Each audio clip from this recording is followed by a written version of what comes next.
इसलिए previous part में क्या पढ़ा था, कैथोड रेज पढ़ी थी और हमने डिस्कवरी ऑफ इलेक्ट्रॉन की बात की थी। तो आज हम पढ़ेंगे anode rays and cathode rays. क्या होते हैं एनोड रेज? पहली बात है एक्सपेरिमेंट किया किसने, तो बोर्ड स्कूल में। बहुत सारे बच्चे कंफ्यूज होते हैं कि प्रोटॉन की डिस्कवरी बोर्ड स्कूल, इन्होंने एनोड रेज निकाली थी। क्या निकाली थी? एनोड रेज निकाली थी। उसी से प्रोटॉन डिस्कवर हुआ था, इसीलिए थोड़ा कंफ्यूजन रहता है। तो इतनी बात समझ में आई। इन्होंने भी क्या करा, देखो मैंने क्या कहा था, एक कॉमन चल गया, सारे एक्सपेरिमेंट डिस्चार्ज ट्यूब पे, तो सब लोग डिस्चार्ज ट्यूब पे एक्सपेरिमेंट करने लगे। किसी ने कुछ किया कि कुछ तो निकलेगा, तो इन्होंने एक्सपेरिमेंट किया डिस्चार्ज ट्यूब में। इन्होंने क्या किया, इसके बाद परफोरेटेड कैथोड ले लिया, ठीक है, और इधर क्या लगा लिया, फास्फोरेसेंस मटेरियल लगा लिया जिस पे चमक हो। तो इन्होंने देखा जब प्रेशर लो किया लगभग 10⁻⁻⁻⁻, इस पर भी लो प्रेशर और हाई वोल्टेज पर भी होगा, ठीक है, सेम ही है, थोड़ा सा चेंज कर दिया, 10⁻⁻1 ले लिया। तो इन्होंने देखा एनोड से एक टाइप की रेज निकलने लगी जो कैथोड के पीछे चमकने लगी। अब तुम कहोगे कैथोड से, बिल्कुल कैथोड से भी निकल रही होगी इस समय, ऐसा नहीं है कैथोड से नहीं भाई, एनोड से निकल रही है, तो इस समय धीरे धीरे कैथोड से भी निकल रही होगी। एनोड रेज इधर जा रही होगी, कैथोड रेज इधर जा रही होगी, लेकिन ये रेज एक केनाल की तरह चली गई, इसलिए इनका नाम रखा केनाल रेज। क्या रख दिया? Canal raise. अब ये बनी कैसे होगी, देखो इसके अंदर गैस होगी, ठीक है, गैस, इसके अंदर क्या होगी, गैस। अब ये क्या होगी, जब कुछ रेज निकलेगी तो गैस के पार्टिकल, ये तो गैस, ठीक, फिल है गैस, ये पार्टिकल्स क्या होंगे, इनसे टकराएंगे भाई, कैथोड रेज निकली, टकराए, इन्होंने क्या करा, एक इलेक्ट्रॉन जनरेट किया। इलेक्ट्रॉन जनरेट करने के बाद ये क्या बन गया, कैटायन बन गया। भाई कोई भी गैस है, फॉर एग्जाम्पल हाइड्रोजन गैस है, हीलियम गैस है, कोई भी गैस है, हाइड्रोजन हीलियम गैस को ले लो, हीलियम ने क्या करा, इलेक्ट्रॉन निकाला, क्या बन गया, Hg+2। अब ये क्या बन गया, आयन बन गया। तो ये क्या हो गया, पॉजिटिव आयन। पॉजिटिव आयन कहाँ जाएंगे, नेगेटिव की साइड जाएंगे। भाई नहीं समझ में आई बात। For example helium gas, helium gas पर जब प्रेशर काफी आयनाइज हो गया, ये सारा काम आयनाइजेशन की वजह से हो रहा है। कैथोड में भी लिखा था मैंने आयनाइजेशन, एनोड में देखो कैथोड रेज जो थी पहले सबसे पहले मेटेरियल से निकली थी, बाद में पता चला था कि गैस है। शुरुआत में लगा कैथोड से निकल रही है, शुरुआत में लगा था कैथोड रेज कैथोड से निकल रही है, लेकिन बाद में पता चला कि गैस के आयनाइजेशन से भी निकल रही है। फर्स्ट हमें ऐसे पता चला था, बाद में ऐसे।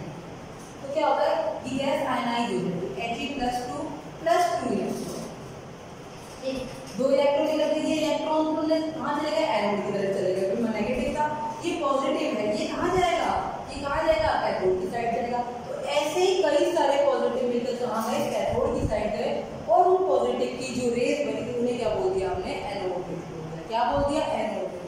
तो वो पहले क्यों नहीं पता था भाई, एक्सपेरिमेंट धीरे धीरे करते ना, पहले उन्होंने स्टडी सारी करी कैथोड से निकलने वाली रेज पर, तभी तो उन्हें पता चला कि एनोड से भी कुछ रेज निकल रही थी, इसलिए दूसरे जने ने क्या करा, ये वाला एक्सपेरिमेंट किया। उन्हें पता चला कि भाई कैथोड से तो निकल ही रही है, लेकिन एनोड से भी रेज निकल रही है, और उनको नाम दिया गया एनोड रेज, और उनका नाम दिया केनाल रेज, ठीक है। ये किससे निकलती है, गैस के आयनाइजेशन से निकलती है। सेम इसकी प्रॉपर्टी भी स्ट्रेट लाइन में चलती है, ठीक है, सेम इसकी प्रॉपर्टी स्ट्रेट लाइन में चलती है। मटेरियल है, इलेक्ट्रिक फील्ड में, अगर इसे इलेक्ट्रिक फील्ड में रखेंगे, प्रॉपर्टी अपने आप रखेंगे इसकी, इलेक्ट्रिक फील्ड में रखेंगे तो किसकी तरफ डाइवर्ट हो जाएगी, नेगेटिव प्लेट की तरफ, ठीक है। मैग्नेटिक फील्ड में रखेंगे तो क्या होगा, ये मैग्नेटिक फील्ड में भी क्या होगी, डाइवर्ट हो जाएगी, ठीक है। अब इसका ई और एम रेशियो निकाला गया, क्या किया गया, और इनको आप देखो, एक चलो ई एम रेशियो, तो फिर क्या किया गया, कुछ एक्सपेरिमेंट किया गया,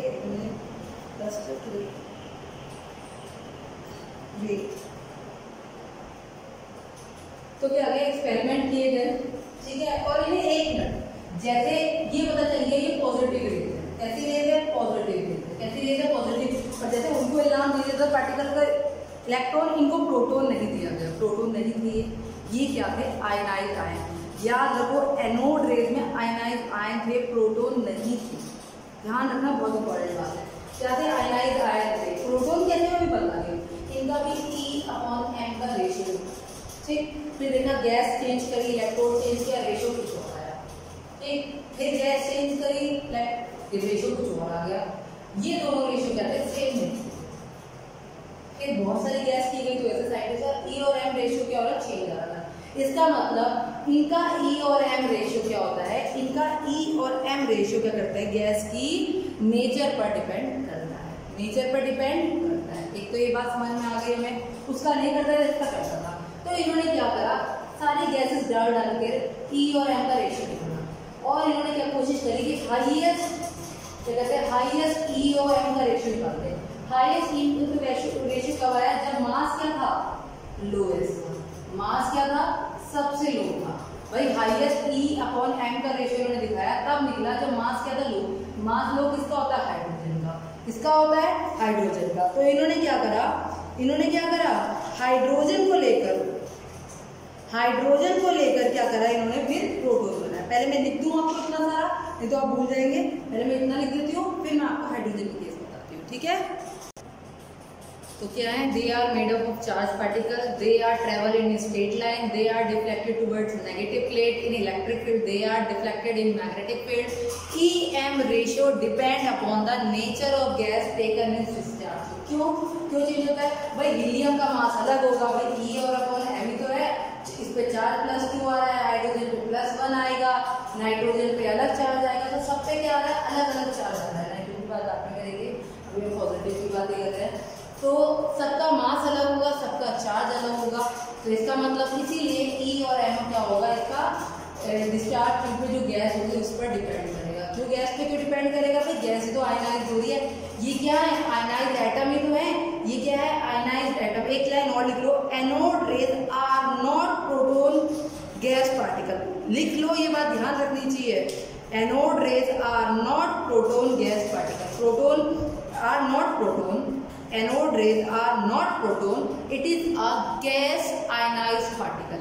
it is a gas ionized particle. Okay, ठीक, ओके। तो इसका मतलब क्या है? अभी ये जो एनोड रेज है फंडामेंटल पार्टिकल नहीं है, इससे हमें क्या करना है? फंडामेंटल पार्टिकल निकालना है। तो ठीक है, इससे हमने क्या करा? फंडामेंटल पार्टिकल निकाला। मैं इसे रब कर दूं। फंडामेंटल पार्टिकल मैंने आपको बताया, इन्होंने साइंटिस्ट ने क्या करा? सबसे मैक्सिमम ई और एम की वैल्यू का डिस्कवरी। सबसे मैक्सिमम ई और एम की करीब 9.58 इंटू 10 की पावर 11 कूलम पर केजी। इसकी डिस्कवरी करी। ये किसके लिए था? हाइड्रोजन के लिए। किसके लिए था ये था आपके हाइड्रोजन के लिए था। किसके लिए था? ये आपके हाइड्रोजन के लिए था। तो इससे क्या पता चल गया? इससे पता चल गया कि अब पहले तो हमें पता नहीं, लेकिन अब तो हमें पता है हाइड्रोजन का अगर मैं मॉलिक्यूल बनाऊं, हाइड्रोजन में क्या होता है? एक प्रोटॉन और एक इलेक्ट्रॉन। पता है आपको? अगर एक इलेक्ट्रॉन चला गया तो क्या बचता है? प्रोटॉन ही बचता है। तो हाइड्रोजन प्लस को हम प्रोटॉन बोलते हैं। इसीलिए हमने क्या करा था? ई और एम उस समय की बात है, आपको हमें ये पता है, उस समय नहीं पता था। उस समय इन्होंने क्या करा? हाइड्रोजन प्लस को यानी H प्लस को इन्होंने क्या बोला? प्रोटॉन बोला। H प्लस को क्या बोला? प्रोटॉन। अगर एनोड रेज हाइड्रोजन गैस के लिए निकल रही है तो वो प्रोटॉन कैरी कर रही है, लेकिन अदर गैस है तो प्रोटॉन नहीं है, वो आयनाइज्ड गैस पार्टिकल है। तो H प्लस पार्टिकल को क्या बोला गया? प्रोटॉन। क्या बोला गया? प्रोटॉन। और ये सब में था, हर एक में था, और ये क्या था? आपका फंडामेंटल पार्टिकल था। क्या था ये? एक फंडामेंटल पार्टिकल। लिख लो एक line, in case of hydrogen anode rays are made up of proton. Anode rays are made up of proton.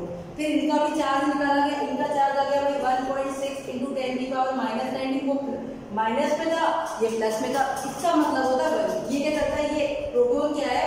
जो +1 चार्ज कैरी करता है। क्या करता है? +1 चार्ज कैरी करता है। तो इसका भी मास निकल आता है भाई। देखो ई एम पता है, ई पता चल गया। मास क्या आ जाएगा? Mass of proton. भाई ये याद रखना, प्रोटॉन न्यूट्रॉन। तो क्या है? मास ऑफ प्रोटॉन आपको याद रखना 1.673 इंटू 10 की पावर -27 केजी। ये किसका मास है? प्रोटॉन के मास है, जो लगभग ऑलमोस्ट सेम इन हाइड्रोजन। ये क्या है? हाइड्रोजन के मास का बिल्कुल सेम है। और अगर हम बात करें इलेक्ट्रॉन से, तो ये इलेक्ट्रॉन का 1837 टाइम्स है। ये क्या है? 183 टाइम्स 7 टाइम क्या है? ये क्या है? Time of mass of 1387 times mass of electron. ये इलेक्ट्रॉन का इतना मास है। इतना मास तो क्या हो? इससे क्या होगी? प्रोटॉन की डिस्कवरी होगी। किसकी हो गई? प्रोटॉन की डिस्कवरी हो गई। तो इसको भी डेफिनेशन लिख लो। Proton is a fundamental particle. Proton is a fundamental particle of atom carrying one positive charge and having mass nearly equal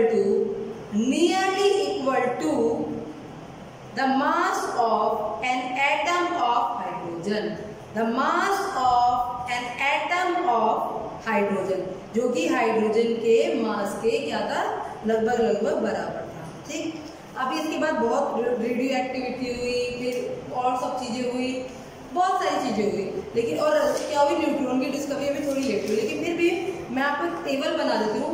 आपको टेबल बता दें, न्यूट्रॉन की डिस्कवरी हम करेंगे अभी बेरिलियम पे डालकर, चैडविक ने की थी, लेकिन मैं एक टेबल बना देती हूँ जिसमें मैं सबका मास और ये सब रख दूँ ताकि आपको पता चल जाए टेबल क्या है। फिर हम आगे चलते हैं और एटॉमिक मॉडल पढ़ेंगे।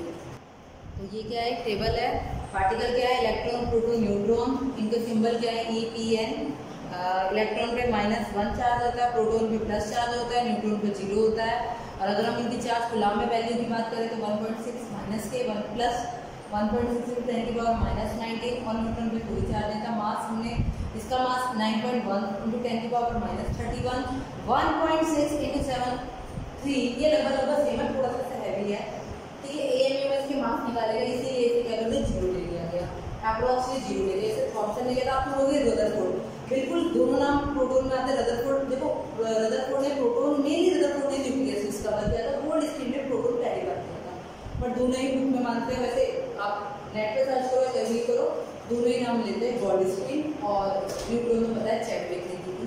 तो ये टेबल है, आप इस टेबल को करो। फिर हम आएंगे किसमें, एटॉमिक मॉडल पे। किसमें आएंगे हम, अपने एटॉमिक मॉडल में आएंगे। देखो पता क्या था, थॉमसन इतना समझदार इंसान था, उसके बाद इसने देखा और फटाफट से अपना एटॉमिक ऑर्बिटल को मॉडल दे दिया।